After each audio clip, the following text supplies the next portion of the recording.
I18. I'm Michael Magis, live from Hollywood, California. With me is 99 World Cup winner Saskia Weber, who, if you guys can't see us right now, we've been having a little bit of technical difficulties, so this will be up shortly on Facebook and then obviously on all the other platforms. That's a weird way to start. Joining us today, dealing with these technical difficulties, you know him as York City goalkeeper coach, Andy Collett. Andy, what's up, man? Thanks for dealing with all of this. Absolutely no problem, guys. I'm sitting watching you trying to get it fixed up and sorted. Yeah, I think it's the fires. Just blame the fire. Blame the fires. I'm going to blame the fires. That's a really good point. Yeah, let's do that. I'm going to blame everything on the fires, to be honest. Blame the fires. Whenever anything bad is going on, I'm just blaming the fires. Like your haircut? Is my haircut that bad? No, I'm kidding. It was just too easy. I'm blaming my haircut on the fires. I was freaking out. I was like, I thought. No, I it looks nice. Haircut. It looks okay. nice. Okay. Well, I'm not wearing a hat. It's a big step for me. It's a big step I am. for me. Well, today, guys, we're not going to be talking about fires and haircuts. We're going to be talking about U23 goalkeepers, that final phase of youth development. Kind of before we go into that whole topic and everything, though, Andy, for some of the people out there who might not be familiar with the work that you're doing at York City FC, they're probably like, if they're in the United States, they might be like, I'm not exactly sure what York City FC is. Like, is that a USL team? And I'm like, no, that's actually in the UK. It's got a lovely history and everything like that. Why don't you kind of explain your journey, from your playing background, kind of into your coaching over at York City, and then obviously with, with your academy. Okay, yeah. So I started I was a professional goalkeeper. Over here in the UK, I played for Middlesbrough, made a couple of appearances as a 19-year-old when they were in the first year of the Premier League. Played a couple of appearances there, then moved on to Bristol Rovers, which were in the UK. So now that would be classed as League One. Made 140 appearances approximately for them, and then moved to Darlington, which in the UK is League Two. Played another 150 games approximately, and then snapped my shoulder. So I was playing literally one day, 29-year-old, and came out for a cross, took a whack on my back really, and snapped my acromion joint. So specialists just said, look, it's a injury that goalkeepers don't really recover from. So probably had 2-3 weeks off. The manager then at Darlington, there wasn't a full-time goalkeeper coach sort of back then. There was goalkeeper coaches that were sort of doing a day at one club, a day at another club. Sort of people like Eric Steele would go into one club on the morning, go to another club on the afternoon.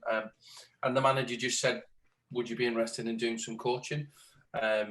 Started the coaching. No experience of coaching really, obviously, apart from just working with, a few coaches, and then enjoyed it.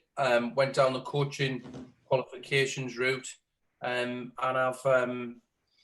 I've managed to stay in professional full-time football at several different clubs over here in the UK, as well as starting my own coaching academies, coaching young goalkeepers, coaching. We have outfield coaches as well, and yeah, it's I think it's the next best job to play, and that's for sure. Nice. I mean that's phenomenal. That's what's crazy to me is to think of that during that time period that goalkeeper coaches, kind of like youth clubs here in the United States, would go from place to place to place, as opposed to being specifically for one location, because that's got to be a little bit of a conflict of interest. Like, you're training that guy, but he's playing against the other guy on Sunday. Like, how does that work out exactly? Like, you just have to be really moral about it. So yeah, I think it was just, actually, it will still happen over here in the UK. Goalkeeper coaching still isn't valued as much as it should be.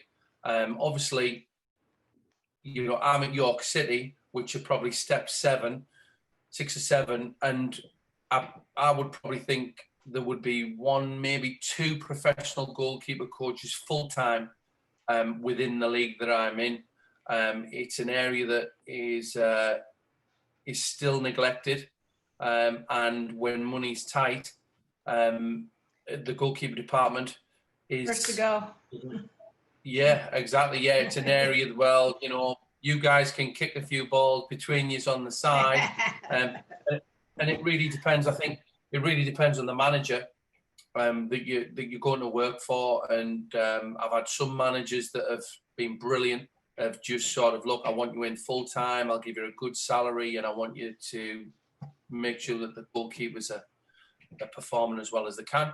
And I've had other guys that other managers that probably haven't been as understanding, and there's been a couple that I've definitely clashed with along the way. So, but yeah, it's an area that in the UK it still can be massively improved, I feel.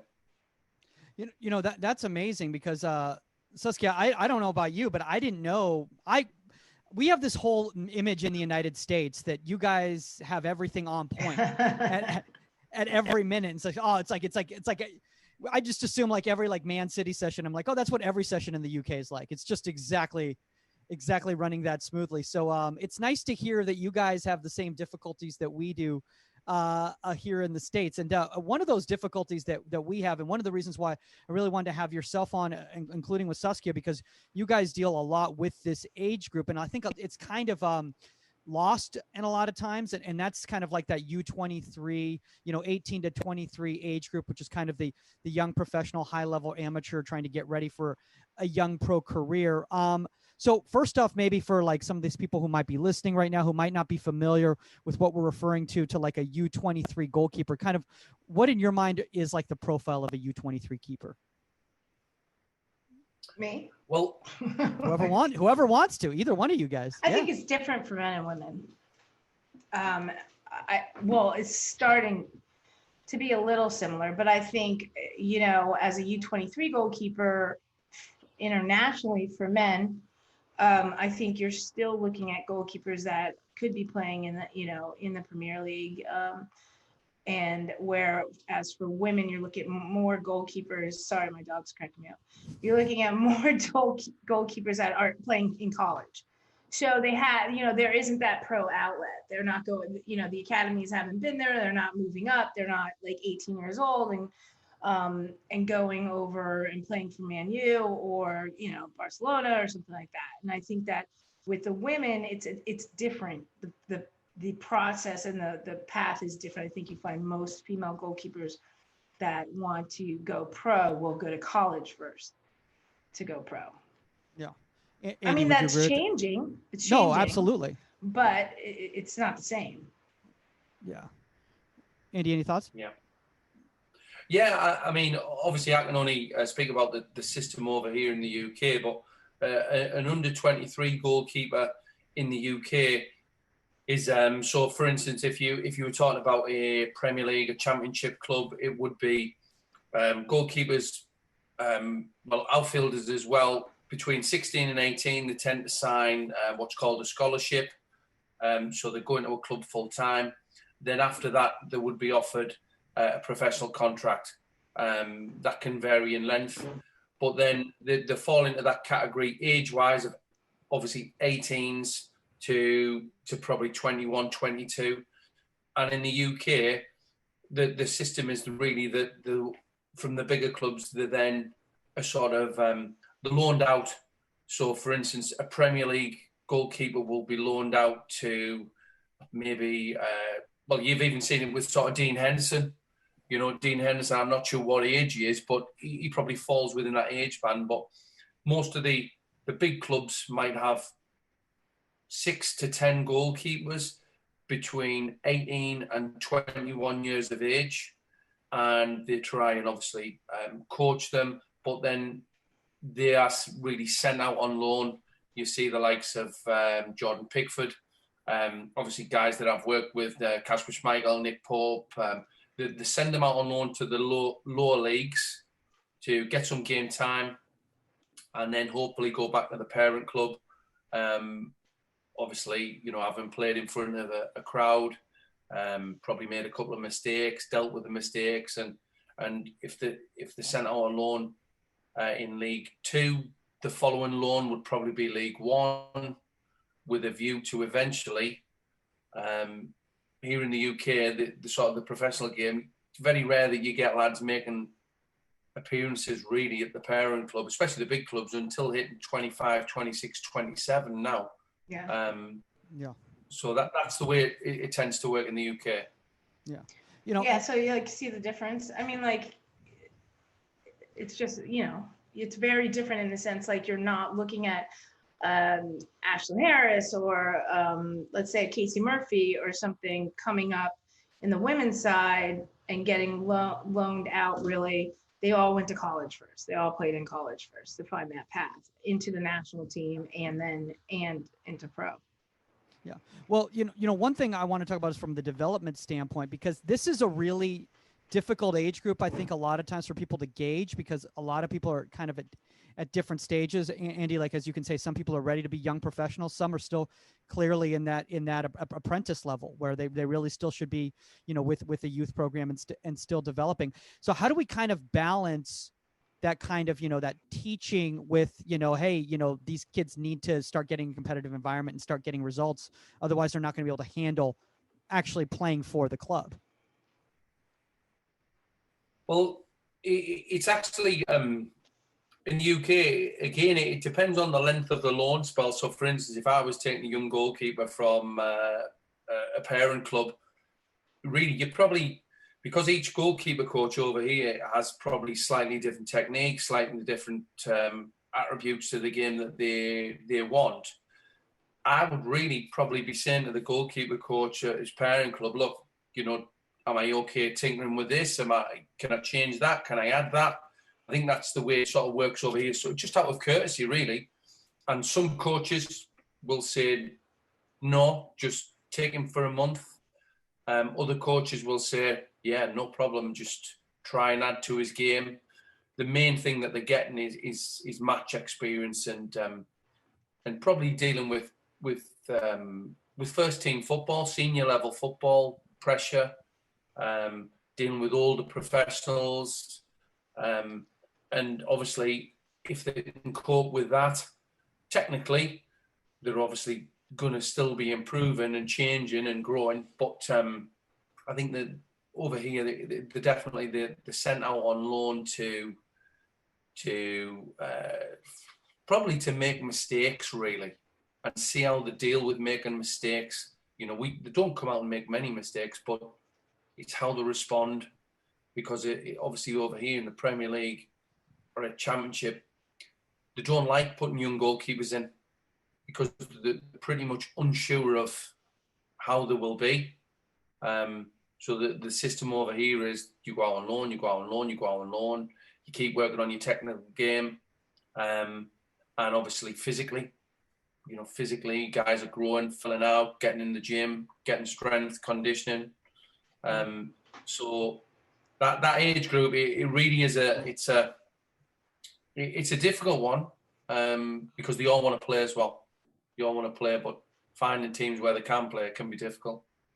Well, but that's the most difficult thing, I think, for you at the collegiate level, Saskia, is that you've got essentially at a university like UCLA, it's essentially, I would say in the United States on the women's side, that's the equivalent of playing in the lower leagues and being in a minor league professional system, really, is that you have young women who have, for lack of a better term, they've always played.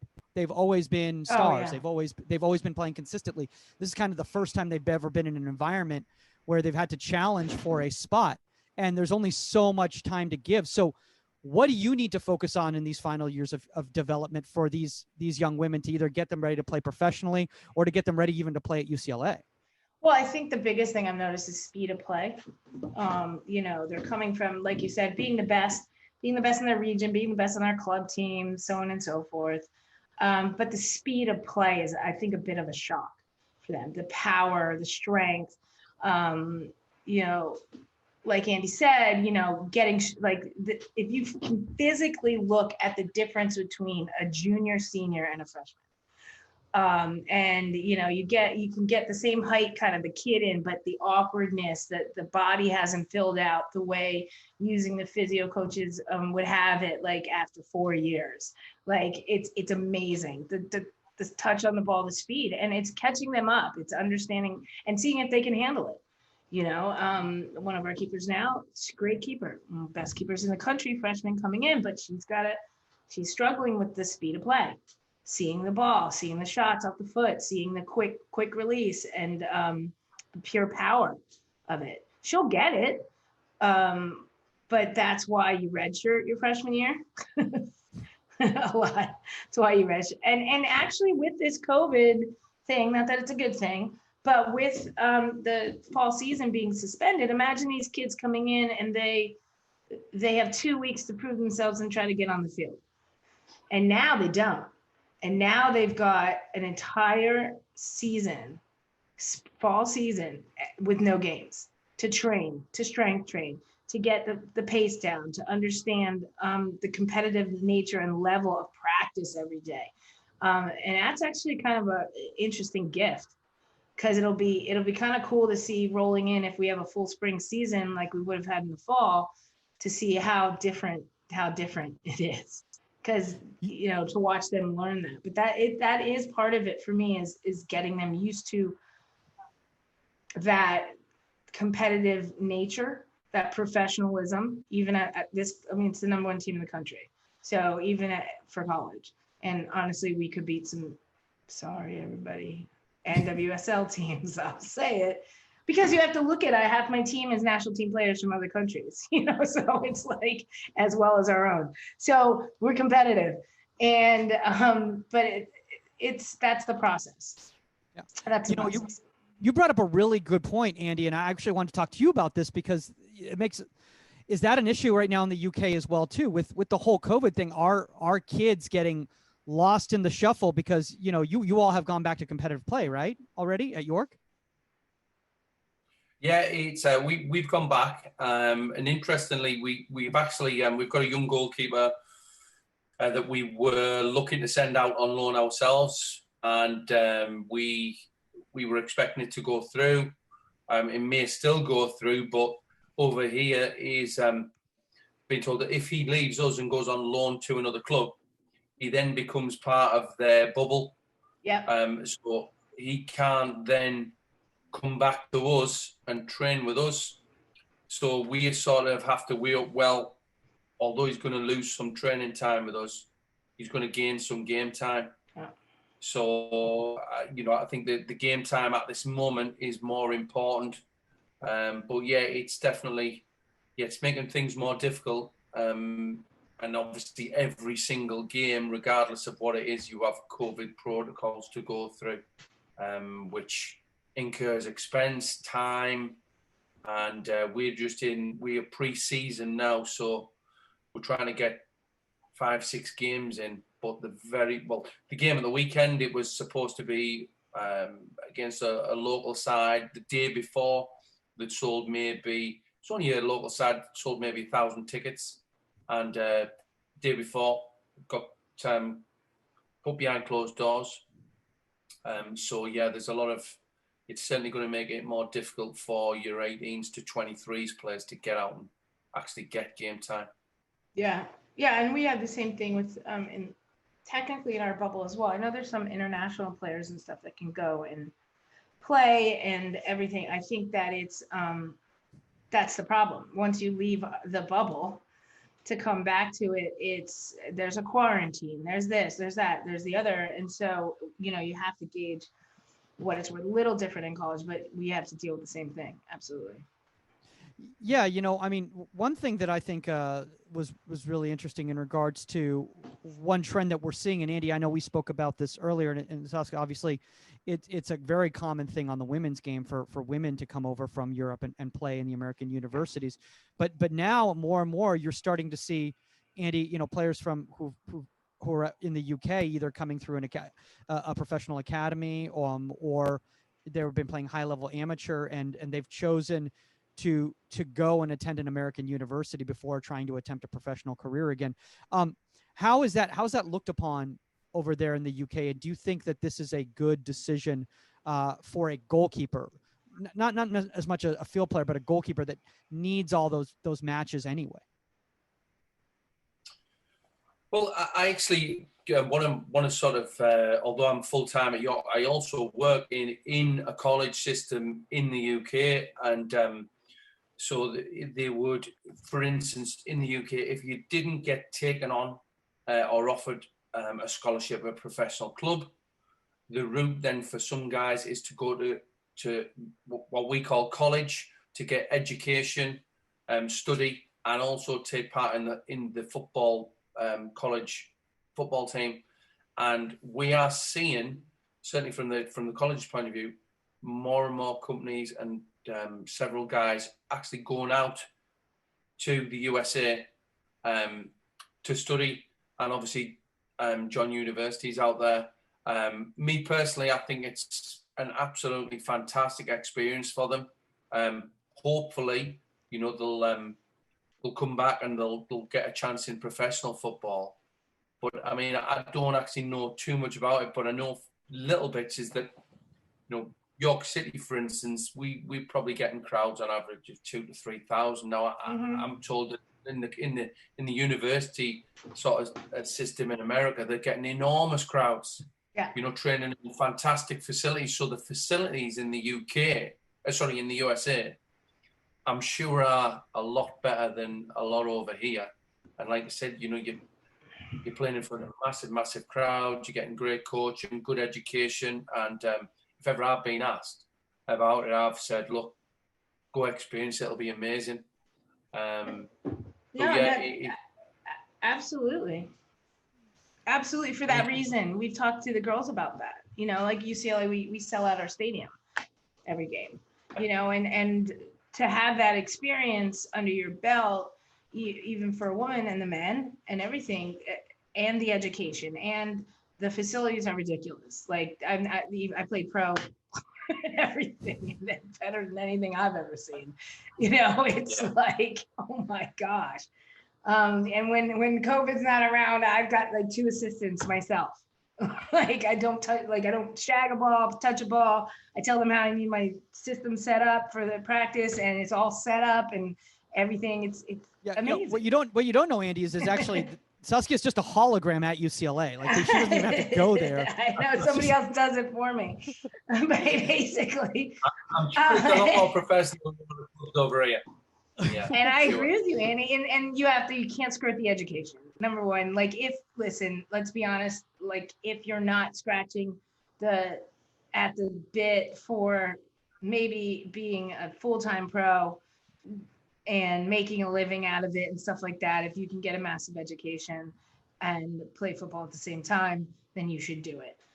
Because now it's less than 1% that are going to, be banking on this. So it's a good opportunity as well. Yeah. Andy, what I want to do right now is I want to bring up one of your sessions here. I love that. Yep. We're going to bring up one of your sessions right here. I like his lamp. I know this is stupid. His place is so fancy. I'm like, look how fancy your place is. It's so nice. Your place is crazy fancy. So what I'm going to do, which session it is, so let's see here. So what I'm going to do right here is I'm going to share. Hold on. I'm going to go theater mode. I'm going to go to share screen. All right. Can you guys see this here? Yes. All right. So Andy, this is a session you did in 2017, it looks like. That young man right there looks like he's a tall young lad right there. Clearly, he's caressing a mannequin. That's what you do with U23 goalkeepers is you have them just stand behind mannequins. But I want you to walk us through. We're just going to watch a little bit of just the movement and everything because Saskia, you were talking about that awkwardness still, right? So as you can see, these are not fully grown men yet. Yeah, I find that awkwardness. I don't want to interrupt the session, but when I take Kelly, I can talk about them. If I take Kelly right now, McManus, and Kelly's still got a little bit of that awkwardness in her. She's a freshman. She's 17 years old. You know, and then when you look at how Lauren has grown into like her muscle, into her body, into her fitness, how she holds herself, her strength, and even Idalia and even like my other goalkeepers, there's just a different way of holding yourself as you grow into your body. There's still an awkwardness, you know. By the way, I used mannequins today. Congratulations. That tall guy there in that picture, yeah, he will be 17, 16. Yeah. Wait, what? Yeah, he's 17 actually. Yeah, he's 17. He there will be, so he's still at the club now. He's 6'7". Oh. And he 20, just gone 20. Yeah, so that it'd be 17 there, 16, 17. How about this guy? Yeah, so this guy was released. So these guys were in at the club when I joined, actually, and he's been released. But they're both similar age. They're both the same age. They're both 17. So these would have been first-year scholars. And the guy there's in the goal there now, he was at the club for a short period of time. He didn't stay at the club too much, but the young tall guy is still at the football club now. And if you look at him now, like you're saying, that there's a huge difference. I love that I know what you're teaching right now. Without the sound. Yeah, what will that be? I know what you're talking. They're moving across the goal. After you make go ahead. This was their, I think this was for York's, for the media department. You know, they just said, look, can we come up and take a little bit of a session? So, yeah, probably dealing with a cutback, mobility across your goal. Yeah. Oh, here you go. And I hear you're explaining what it's all about. If I put the volume on there. Right, I'm not sure. I love that you're cracking up. Sorry guys, I couldn't resist. So Andy was like, I can't find any sessions. Sorry, I just got off the field. I'm like, oh, don't worry, I'll find some sessions. I'll find.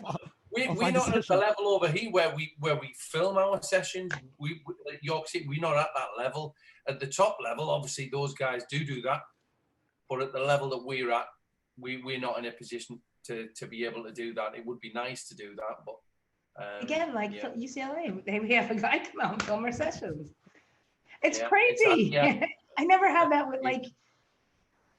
I never had that playing pro. I never had that I can tell this one tech guy like what things I need pulled, and then I can go into the media room and all the clips I needed are pulled and ready to load and go.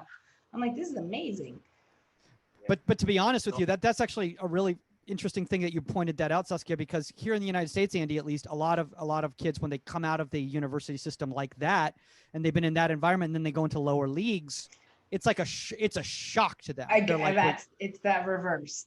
Wait, absolutely. What? We're sharing a dressing room? Who? What is going on here? They're like, how come I don't have sparkling water? I asked for sparkling water. I should have sparkling water with cucumber right now. It's not that bad. All right. No, but you're right. And I've heard that from even girls that have gone into the NWSL from schools and stuff like that, where the facilities, the practice facilities, the staff, the training staff, accessibility to rehab, everything has just been not to the level that they were used to at major universities and colleges, because those major universities and colleges are richer than their pro club.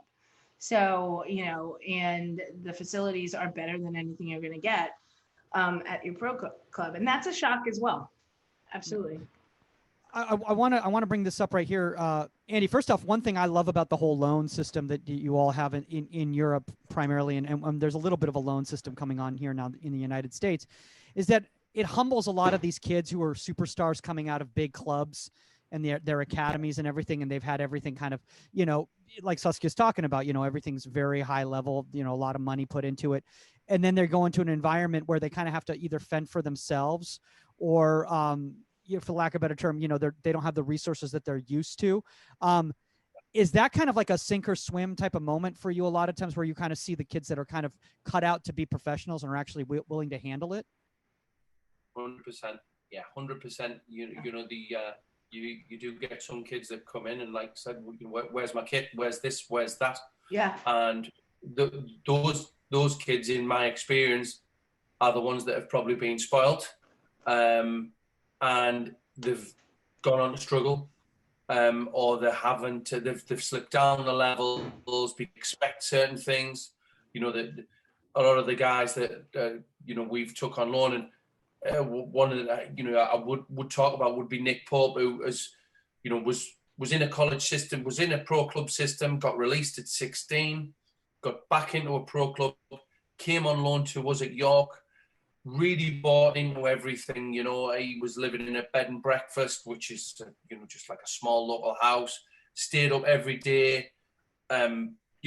Just nothing was a problem with him. Went back, gone on to. But one of the biggest things is just adapting to the environment that they're in. And some guys do turn up in a nice big car, expect everything, and then as soon as they join the treat exactly the same as everyone else, and that if they show any type of attitude, they're soon brought down. And it's like I said, it's a bit like a sink or swim. And some managers even send the players out to just say, look, let's see how humble you them handle and to humble them. No, yeah. When I went and played pro in Japan, I was like watching the way other internationals adapted to that's kind of a more extreme. It'd be much easier for me to go to England, but it was how you adapted and how you, it humbled you, and not being, I don't mean to be callous, but not to be that brat that's like, oh, I only eat Cheetos and cornflakes. You know what I mean? Like, what is this? What is that? Like, you don't want to be that, that problem. And that's why, some people are only there 1 year, just saying. But I think that I would send, we've talked about this on the show before, where if you get that chance, go travel, experience football in other countries under different situations, and if you have the backbone and the ability to do it, you'll only grow as a leader on the field, with people will respect you. And, you can go make a debacle of it, but you can also go and really have some humility and realize there's thousands and thousands of players out there just like you, and just, you got to put your time in. Yeah, one of the situations that we're having in the United States here, Andy, and I don't know if you're familiar with this, but obviously with the MLS academies now, a lot of the kids are signing homegrown deals, and before it used to be university. Everyone would go to university, and then the best players in the university would usually end up trickling into the professional system.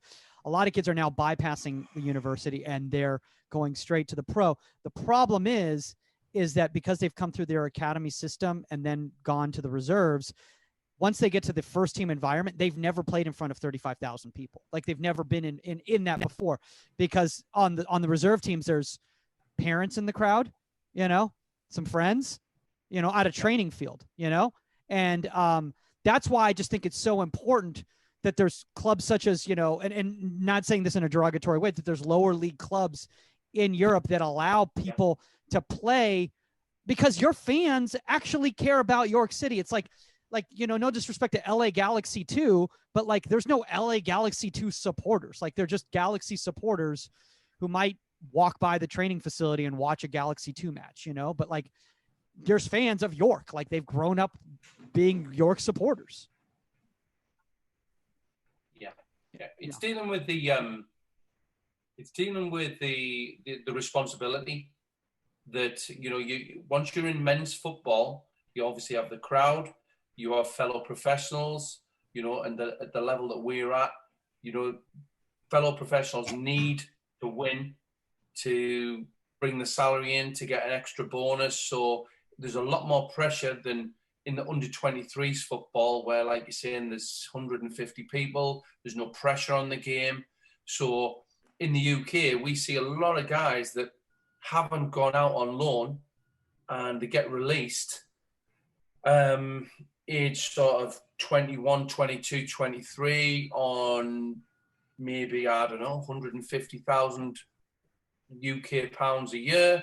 They come to somewhere like York and they've never played in front of a big crowd, or even 5,000, and they want a huge salary level, and we might say, look, you know, we best we can offer is 50,000, and you see that they almost think that you're not serious, you know. But it's the going out in the environment. The system really, really works, especially with goalkeepers over here. I think it's fantastic because, like I said, you see guys go out, play at League Two, play 30, 40 games, then go and play at League One, 30, 40 games, then go and play Championship, 30, 40 games. And then by the time they're 22, 23, they might have played 150 games, bigger crowds, bigger pressure, and then clubs almost have a goalkeeper that's ready to play in their first team when they're hitting 25, 26, 27. Yeah. And I think that's what they tend to do over, and it does really work. Like I said, there's several that it's worked where some guys don't want to go out and play. They just want to sit in the 23s and pick the wage salary up. But I think if you've got ambition, you need to go out and play games and experience it. Absolutely. Said so well. I first off, I love that type of a system, you know, and I know we're trying to develop that here in the United States, and obviously on the women's side, the academies are a little bit more burgeoning on the NWSL side, but I want to now kind of focus now on the coaching aspect, Saskia, and I want to kind of talk about some of the mistakes that I've seen, you know, with this age group. Like, what are some of the mistakes that you've seen coaches making with this age group? Because personally, like, one I've seen is either they've been like, oh, they already know everything, so I don't need to teach anything. They're already adults, or still treating them like they're 14, 15 years old and micromanaging everything.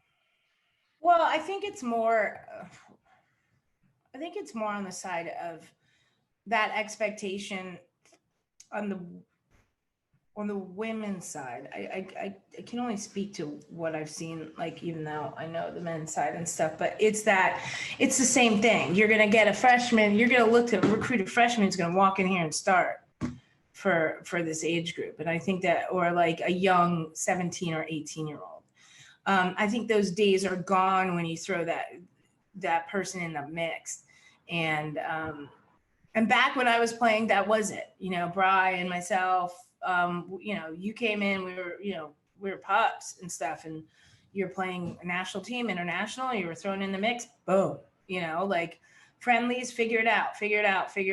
And, you know, that's just because of the nature of the way the sport was in not having pro leagues and not having those outlets. And I think that now, you'll see more that people are taking that pause, and you need to take that pause and give those people time to train. It's the same as baseball going into the minor leagues, going, you know, and everything like that, and developing those players to play at the level that, you know, that we're coaching at and stuff. It's being patient. And when you find coaches that can't do that haven't organized themselves well enough to do that, you know, that's where you find the fault in everything.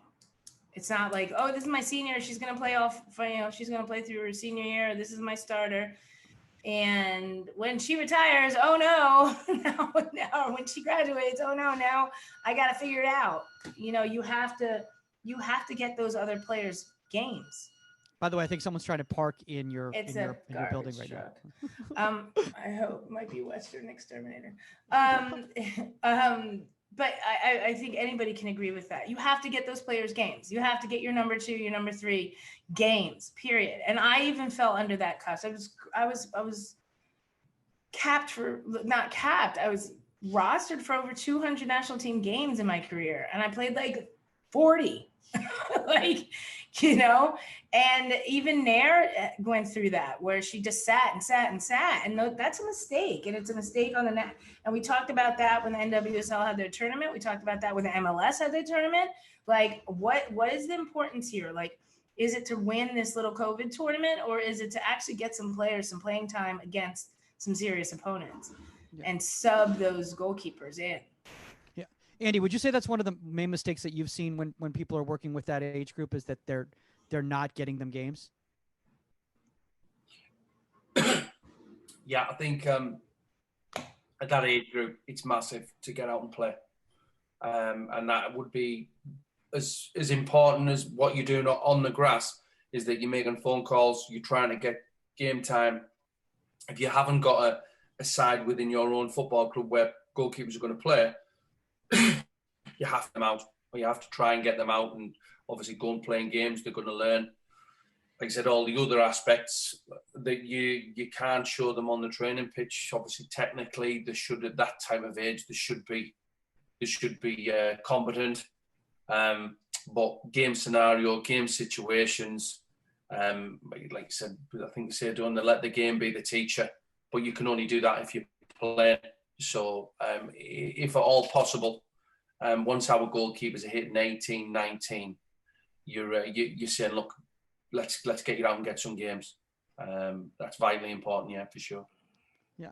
So I mean, I'll tell you this: before the World Cup, '99 World Cup, myself and Lori Fair got sent to Mexico to play with the under 20s to get extra games in, like right before the World Cup, because I hadn't been playing, and I think whether it was a fault or whether it was something that Tony realized late, like, damn it, Saskia didn't play as much as she should have. Like, I should have played her. All right, we're going to send you down to get extra games and stuff. I mean, I was 28. It's kind of funny, but wait, how did they do that? It couldn't have been like a FIFA licensed tournament. Jill was my coach too. Oh, wow. That was funny. But it was still just like two guest players. But it was still the same point, like that you can't wait till last minute. You can't. Yeah. So what on the tactical side, Andy, should we focus on at this age group? Because you were talking about obviously letting the game be the teacher at this age group. And I know a lot of people who I've talked to in the college game and the university game are working with the reserve sides here in the United States. They discuss just how much it's all about, in possession, out of possession, flank service is just so critical at that age. Would you agree? Well, again, I think when players go out on loan, there's sort of over here in the UK, the massive side of the game that is improving is the distribution. Everyone sees Edison and the guys in the top level Premier League trying to play out from the back as much as possible. So I think you can only do that if you're at a football club where you have the players to be able to do that, and also that the manager, if that's the style of play that he wants. So that is a current trend. But tactically, yeah, I think, like I said, different managers will want different things as to how they're set up as a team. Like I said, one manager might want his goalkeeper playing really high in behind a high backline sweeper keeper, as we call it over here. Another manager might be slightly different. So I think the more different styles of football you can expose them to, the more they should gain more tactical awareness. Obviously, game understanding as well. What happens during times in games, how to deal with pressure, how to talk to your back four, things like that. But I think, yeah, that just comes with game time. And then also, if we've got goalkeepers out on loan, you've then got to get the footage, you sit down, you go through the footage with them, how you think they dealt with things. I think one of the biggest part of the jobs now is actually dealing with the mental side of trying to make sure that your goalkeeper is feeling confident and managing the way they feel before they go onto the football pitch. Almost like a psychologist. It's not just about hitting balls at goalkeepers, is it? I think that the biggest, massive part, again, in America may be different, but sort of managing the mental side of football is becoming more and more prevalent here in the UK. Oh, absolutely. It's from a goalkeeper's point of view, it's absolutely vital, isn't it? And you can work with some managers that they can be a little bit outdated when it comes to goalkeepers. You stand in goal and you keep the thing out the net. And the more modern managers are obviously understand the way they speak to their players, the way they speak to their goalkeeper will ultimately help them get a good performance. So that's interesting, and that's changing as time goes on. No, I agree with that. Like, and I run into that. We've talked about this a lot on the show. Like, everybody's different. All the goalkeepers are different, and the mental side of it is huge. I have some goalkeepers that handle things fine. They put their head down, they brush things off, and they train. I have other ones that get very have breakdowns. You have to be able to handle everything and be able to kind of you can't treat everybody the same. You can't say, hey, just get in the goal and keep the ball out in net and deal with it. It's not that cut and dry. It's not. Well, I think especially with this age group, because I'll be honest with you, one of the biggest mistakes I've made when I'm working with U23s is I've talked to them like they're my age, and that was a big mistake that I made when I was a younger coach, because I wasn't that many years removed from them. So I talked to them like they're 28, 29, but their brain's not there yet. It's still not fully developed. And I'm still realizing that, yeah, they might look like a man, but there's still a little bit of boy there too. And they might be taking things a little bit. I might think that I know what I'm saying to them, or that it's not that serious, but in their mind, they're taking it a little bit too much in. And that, I think, is a difficult situation for a lot of coaches who started. And Saskia, I want to ask you this, because here in the United States, I know I keep bringing that up, but I like to see the contrast, Andy, between here in the UK. A lot of people start out in the youth game, and they move from the youth game and the transition from the youth game into the older game. And one of those stepping stone positions, a lot of times for a youth coach, is college. And Saskia, I know you've seen this. You've seen a lot of youth coaches who they can't make that transition to college because they don't necessarily know how to connect with that age group. They know how to work with a 9 or 10-year-old, but talking to a 19, 20-year-old who's already got opinions and a point of view and all that is very difficult. So what advice do you give coaches that are kind of making that transition? Well, I was kind of the opposite, which is kind of funny. I was like, oh my God, somebody take these kids. No, I think that number one, you always have to establish who the authority is. And I think we were talking to the men's national team coach, and I felt that I don't think it's eye to eye, and I don't think how much experience. Let's say I would have been brought in as national team goalkeeper coach for the national team. And regardless of, Nair having a world championship under her belt and experience and stuff like that, I still have to establish myself as the coach. I'm not your peer. I am your coach. Yes, you have a world championship, so do I. We're not going to go tit for tat on things. Experience is experience, and I have more of it because I've been around a lot longer. And it's not an arrogance, and it's, but it is something where that separation has to exist. And that respect has to exist, so that when you do need to tell a player when they're coming of age and at that age something, they listen. Because if you're their buddy and their best friend, they're gonna tune you out sometimes, and I don't think that's not your job. Yeah. Andy, would you agree?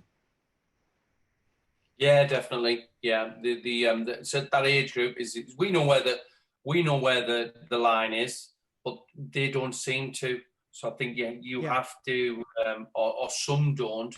So you have to establish that, the coach and although you are close to them, but you're their coach, and I think once they understand that, and I think what I think works quite well is that if you work on something on the training pitch and then it actually happens in a game, whether it be a mistake or whether it be a save, I think the light bulb moment almost comes on. We worked on that, a few weeks back. That's just happened. And that can be both good and bad in terms of you can make a mistake and then you can go through it. And then the next time, you can analyze it together. The next time that happens, hopefully they'll deal with it differently.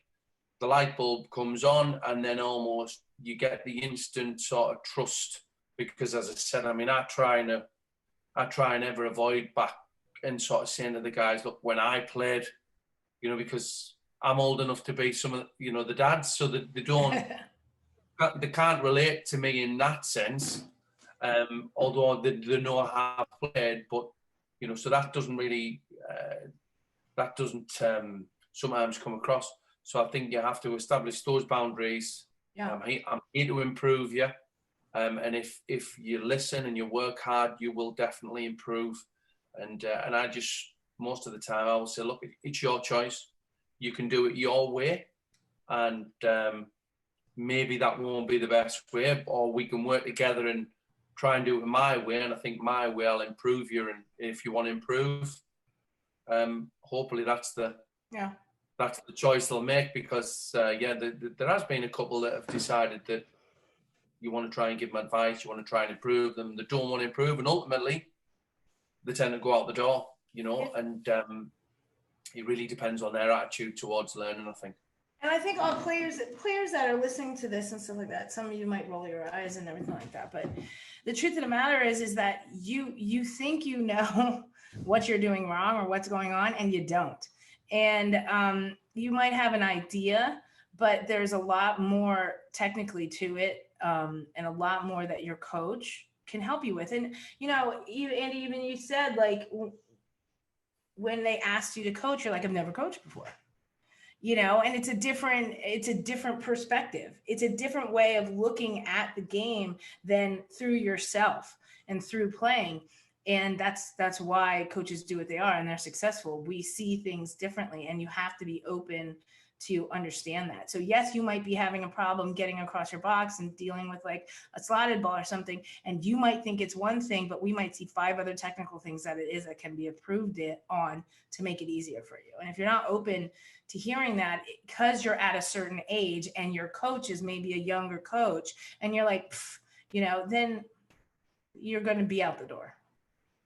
Yeah, I mean, that's something I straight up experienced it, and also being a smaller goalkeeper, you know, I've had some prima donnas who just, you know, immediately out the door, like, I'm more athletic than you, I'm taller than you, like, why am I listening to this guy who's like 3 years older than me, type of a thing. And I think sometimes, though, I think we have to have a little bit of an empathy and realize, like, what was I like when I was 19, 20? Because I was a jackass. I don't know about you guys, but I was a jackass. And I honestly did think that I was a better goalkeeper than my goalkeeper coach. Never thought that. But look at who my coaches were. So. I know your coaches were next level. Yeah, your coaches. I still don't think I'm better than them, so it's fine. You're next level, and I'm also extremely delusional. So there was that. So I think you need to honestly sometimes kind of honestly put yourself in their shoes, and I think that's a mistake that a lot of coaches make as well too, is they don't put themselves back in those shows. And even at the youth level, like, I remember that's something that I've been talking about recently, is like, I've been trying as much as possible to put myself in being a 10-year-old again. And what's it like to have your first session with a goalkeeper coach at 10 years old and you've never met this guy before? And how would I react, and all of that stuff? Because I think a lot of times, you know, we forget about that kind of stuff. But I think that's part of the mental side of it that you're talking about. Like, if I look at the keepers at UCLA and stuff like that, like, I have to take into account, like, what was I like? Was I a deer in headlights coming in my freshman year? You know, and we're only 2 weeks in, you know, and, you know, calm down. It's okay. We're going to work on it. You don't have to fix everything at once, you know, bit by bit, step by step, because there's that anxiety that it's everybody's so elite, everybody's working so hard, everybody's so on point. I got to get there. I got to be there. I got to get there. And it's like, slow down, you know? Yeah. Well, Andy, do you have that? Like, you have, like, for instance, 20-year-old at York City, and like, he looks at himself, you know, and compares himself to a 32-year-old veteran and goes like, why am I not doing that? What's wrong with me that I'm not there? You know? And do you have to kind of take them aside and explain to them the journey and really make it sink in that, like, it's not an overnight process? Because, again, coming from the youth game, like, they were always playing. They were always at their satisfaction. Level. Yeah. Yeah. Obviously everyone wants to be the best goalkeeper they can be right now. And that just doesn't happen. Like I say, I'm a big believer in you learn from mistakes, and when mistakes happen in games, in senior level games and professional games, I sort of say to the guys, look, that's fine. I know you didn't intentionally make that mistake. Let's work on it on the training ground, and then hopefully, if that same situation occurs again, you'll deal with that differently.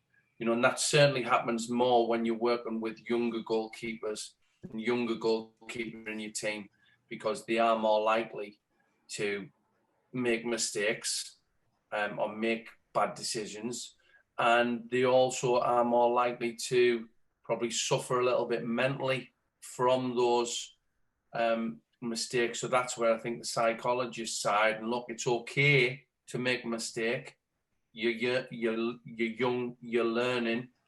I'm not expecting you to be the finished article goalkeeper at 21 years old. Exactly. I think that's your role as a coach. Some coaches don't.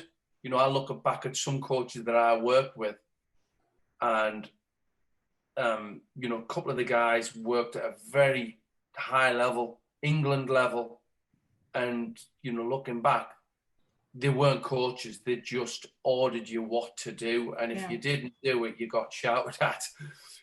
And those type of guys, like I said, at the time, yes, I'll do it. But looking back now, you take the bits that you, even as a coach, you think, right, I'm not going to work like that. I'm going to work differently to that. Coach over here that I think is fantastic. He might have been on the podcast. A guy called Eric Steele. I'm sure you're aware of Eric. Eric was coaching me when I was 21. Again, one of those coaches that would go to one club on a morning, one club the next morning, the next one. And Eric has worked with the very, very best goalkeepers in the world. And if ever you see him, he's puts a session on. It's simple, it's modern, but his manner is absolutely fantastic. And I can imagine him being brilliant right across every age group and every ability, from Edwin van der Sar to a 7-year-old boy that's just turned up for a coaching camp, Yeah. So, you've got to have all skill sets. Yeah. Absolutely. And, one thing that was brought up last week on the show with the Real Salt Lake goalkeeper coach, and he said, a lot of times people will say, oh, well, you have to do these sessions with 19-year-olds, and these sessions are for 14-year-olds, and these sessions are for 9-year-olds or whatever. And he brought up something really interesting to me that I had never really thought about. He's like, you can do the same session with every age group. It's about what are your expectations of the goalkeeper. That's what changes. That's what adjusts based on the age group. So the session, X's and O's wise, which I think personally, and I've started to learn, is like we focus way too much on the X's and O's and the structure of the session rather than why we're doing the session. We focus on the how to do the session, and then we're like, well, wait a second, what did we get out of the session other than they went through cones? Cool. Well, because I followed this session plan, but why did I even run this session? So it started making me think like, oh my gosh, do we overcomplicate it, Saskia, with these older ages and think like we have to put more bells and whistles because they're older, because they're more high level, yada, yada, yada. And we talked about that last week, that I, even for myself, thought coming in, like, do I have to have like some epic structure, like practice, like with giant blow up dummies and like crap like that? That's why I was joking. That I was like, hey, I use one of those little steel men today. And the truth of the matter is, know your stuff.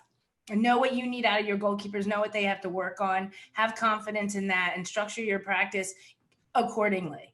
And sometimes that's no cones, and sometimes it's a couple cones to facilitate some footwork and everything. But get out of your keepers what you need to get out of them to train them and teach them. And there is a point of maintenance with goalkeepers. If you're coaching a De Gea, which maybe he could use some coaching, but if you're coaching De Gea and stuff like that, then maybe there is a certain amount of maintenance. Maybe there is a certain amount of structuring your session, kind of to include what he needs to focus on and stuff, but kind of, for just to get some confidence back. But at 18, but at the age group we're talking about, no, you can still teach them. And there's still stuff they have to learn. And there's still, whether it's their footwork or balance or how they're dealing with situations and stuff, you got to structure your sessions. And they don't, like I said, it doesn't have to be these epic sessions. I mean, I see them. I see the sessions on YouTube or whatever. And it's like, I'm like, I don't even know how to set up that many cones, and there's sticks in the ground and there's everything, and people are going under things and over things and everything. And I was just like, oh my God, just get to the point and make the save. I keep it simple. Sorry. I mean, I'm a big fan. Go ahead, Dave. Yeah, I was just going to say, I am a massive believer in just keeping it simple. Yeah. When you're playing a game, the ball moves from position X to position Y, and you move in relation to the ball. Yes, you deal with your back four, you talk to your defense, but the ball moves from one place to another place, and you take a different position up. And when I see all these sessions, listen, every now and then you put a little bit of a fun session on, a warm, something like that.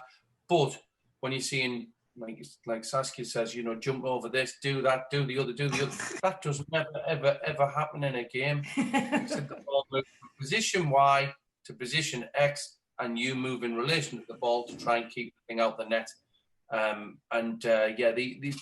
Some sessions are just YouTube sessions, Yeah. But the reality is, I listened to one that Franz Hoek did, and it was absolutely fantastic podcast. And he was talking about working with your back four. And in reality, over here in the UK, you might get to work with your back four once a month. Over here, we have a first team manager, a first team coach, a reserve team coach, and to get the team off them is very, very, very rare. And I 100% agree that is the best way. Yeah. In my opinion, a coach is coaching with the team and match specific. But the actual reality, does that ever happen, is in the UK, it's literally in 15 years of coaching, I might have been given the team 5 times. I might have asked for the team a lot more, but actually given the team maybe 5 times. But I think, like I said, listen to France, I was like, that's 100% agree. It's the one thing me and Amanda, I absolutely love at UCLA. I love the way, but we obviously grew under in the same tutelage and everything with the U.S. team. And, I have the goalkeepers for a bit, and then they are always with the team every single day, and at some point in the session, and being used and utilized, and whether it's in simple situations or whether it's small-sided games or whatever it is. And I love that. It's not just, hey, you guys are over there, we don't need you today. Like, what the hell is that? What do you mean you don't need us today? It's soccer. You use a goalkeeper, And so the fact that the goalkeepers are used, and I think sometimes the goalkeepers don't get that. Like, I think that's like. I think you froze there. Man, these fires, man, they're killing it. And now you're seeing real crosses. Now you're seeing what game speed and the way it should be. Not me out there dropping a couple bombs in and you making some really pretty steps and going up and catching a ball and getting a shot afterwards. Now you're in the mix, and that's how you get better. Yeah. And I think that's one of the problems, Andy, is once goalkeepers get to you at the first team, who are a 20-year-old or whatever, and now they're competing against veterans of 32. And if they've been in a kind of a artificial environment like that for so long, let's say they came on loan from another club to you, they've been in that type of an environment. Now they're you, and you're like, okay, well, yeah, you need to play the game now. And they're like, well, what do you mean? I've never played with these guys before. It's like, well, you should understand scenarios and you should do all that. So it makes your job a little bit more difficult. As we kind of start wrapping up right here, I think one of the things, Andy, first off, in regards to getting that back four, all you have to do is, work with the Netherlands national team, work with Man U, work with Bayern Munich and Barcelona. And I think they'd be happy to give you the players. That's all you got to do right there. It's always so funny because when we had Franz on. Yeah, Oh, it's Franz unbelievable. was- I've watched some of his sessions, and I know Sasuke's worked with him. I don't know if you have mine, but I watched some of the YouTube sessions, and the way he's just fully in control is awesome to watch.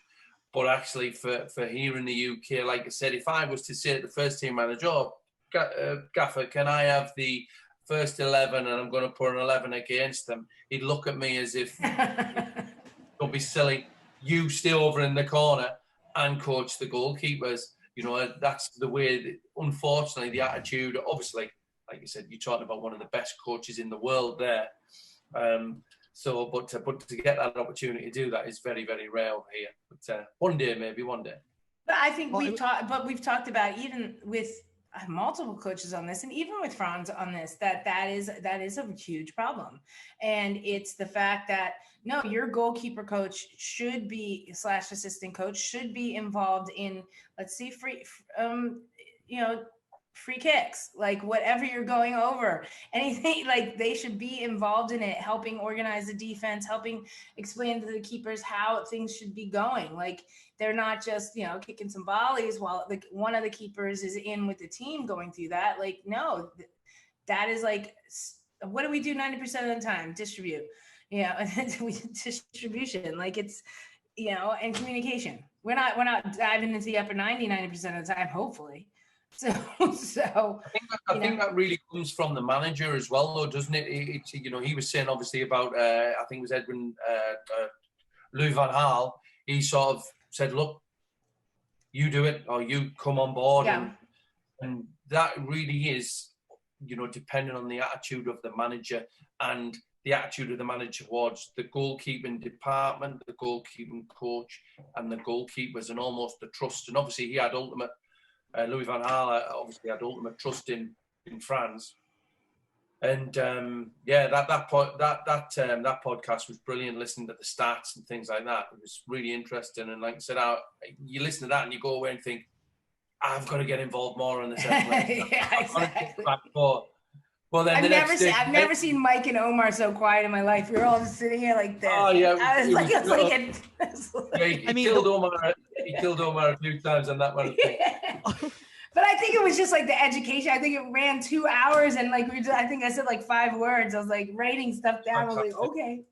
Absolutely brilliant. You could just listen to him all day. I mean, my favorite thing though was that when he did the breakdown of Ederson, and then he had us give our notes back, and he literally shot down our notes, and he's like, I said I can't give you notes, I'm sorry, and he goes, that's the right answer, and he goes, that's the right answer. Have the humility to know that if you don't know the answer, you can say it out loud. And I was like, see, like, my favorite is like when fantastic. It was so funny when Omar was like, Ederson's willing the ball. He's like literally dictating everything that happens in the game. And then Franz like, oh, okay. All right, well, let's look back at that again. All right, so let me show you this and this and this. And then Omar's like, yeah, I completely missed all right? But it's amazing. Oh my God. But that's that next level. That's that next level. And that's, as Phil Whedon always says, who's obviously been on the show numerous times, is like, the always learning, and like Peter Meller always learning and stuff. And even Franz says, it's like, he's always learning. Like his new book is like, he's like, I'm going against everything I wrote before. And like, I'm doing a thing. And I'll give a quick story, cause I know everyone's got to get out of here, but I had the fortune of being involved. Franz came to my club, my youth club, back in 2008, I think it was, or 2007, where I was the goalkeeping director. And I'm the director of goalkeeping. I'm a big deal. It's a big club. We've won 4 national championships and everything. What's your title? And literally, so I start running my session, and Fran's like, all right, he's like, where are the players? I said, oh, well, we're just actually doing this. He's like, so you're just going to train in isolation for the whole day? And I'm like, well, I mean, but like, aren't they? He's like, so they're not playing soccer is what you're saying? They're not. He didn't say that. He said they're not playing football. He's like, they're not playing football. And I'm like, well, yeah, but I mean, we're working on this. He's like, well, what you're working on is concept. That has nothing to do with the game. Concept is in your mind. The game is actually what's happening in front of them. So how do you know this is working until you put them in there with them? And if you never put them in there with them, all you're doing is teaching them concept that they can never actually activate in a game. And it really made me think of, oh my God, I've been going about this all the wrong way, and really humbled me. I'll tell you that in that spot right there. So I thought it was a big deal at the time. And he was so nice about it too, that I was like, ooh. So, but where was my train of thought other than Franz is great? I know, it's like his podcast again. I know. Well, Andy, before we go right here, first off, thanks for being a fan of the show. Honestly, that means a lot to us. Again, it really humbles us when people reach out and they say, oh, I'd love to be on the show. And I'm like, oh, cool. And I'm like, yeah, what do you want to talk about? And it's like, yeah, I'm talking about Bliss, and I'm the goalkeeper coach, first team goalkeeper coach here. And I've worked with Nick Bell, and I'm like Casher Schmeichel and all this stuff. And I'm like, oh yeah, I think we can make some time for you. I think we can make that happen.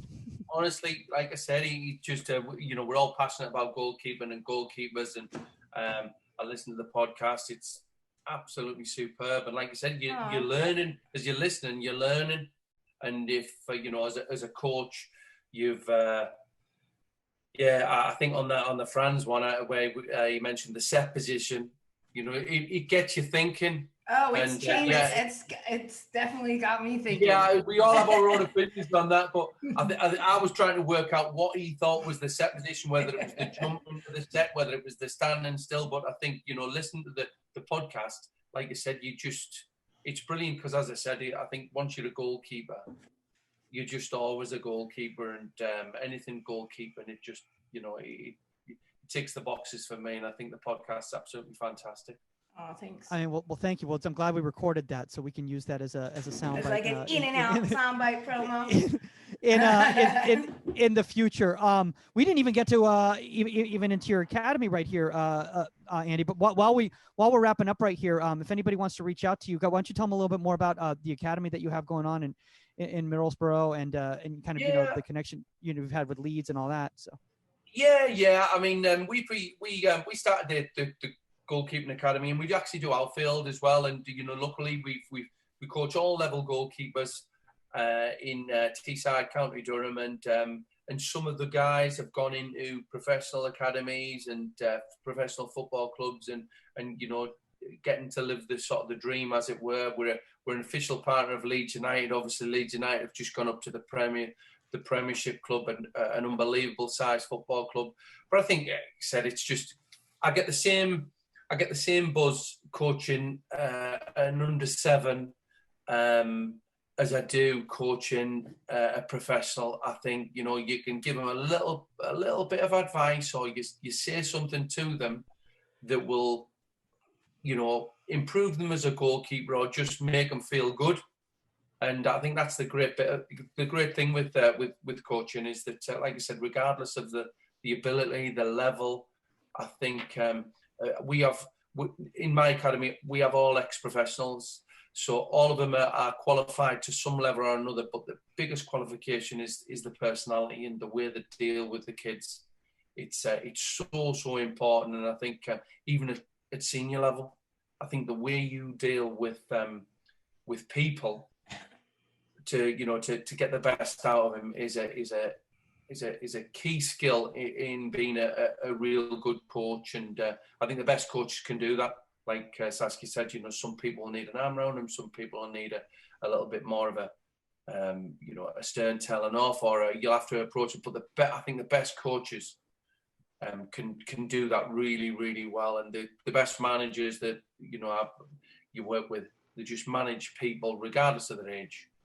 Better, and that's what I would like to think that's what we do quite well down at Premier Play. Got loads of good goalkeepers who love diving around, flying around all over the place and making saves. Yeah. And if people want to reach out and know more about it, where's the best place for them to reach? Yeah, we have a website, premierplayerfootballacademy.co.uk. We're on Instagram, we're on Facebook, and we occasionally stick some sessions on YouTube. Again, just with different level goalkeepers that we have. Just on certain topics, because here in the UK, there's nowhere near enough goalkeeper coaching.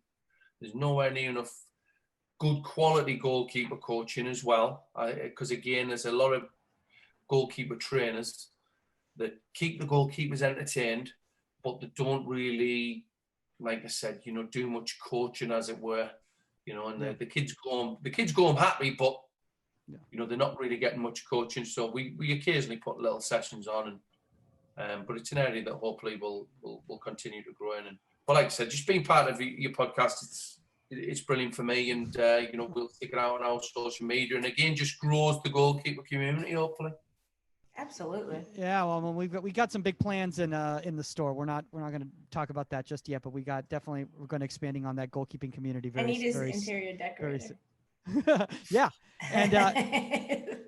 and honestly, I mean, we could keep going on, Andy, but obviously, guys, if you want to reach out to us, again, just like Andy did, contact at insidethe18media.com. That's the number 18media.com, at Goalkeeper Podcast on all social media platforms. You can reach out to Saskia Weber at Saskia_Weber on all social media platforms. You can reach out to me at Michael Magid, Magid, on all social media platforms. Andy, we're definitely going to have to come to the UK because we're making all these connections over in the UK, and hopefully Saskia can bring a little bit of that goalkeeper coaching to the UK, the much needed coaching out there. That's all the time on Inside the 18 today, guys, and we are out. Later.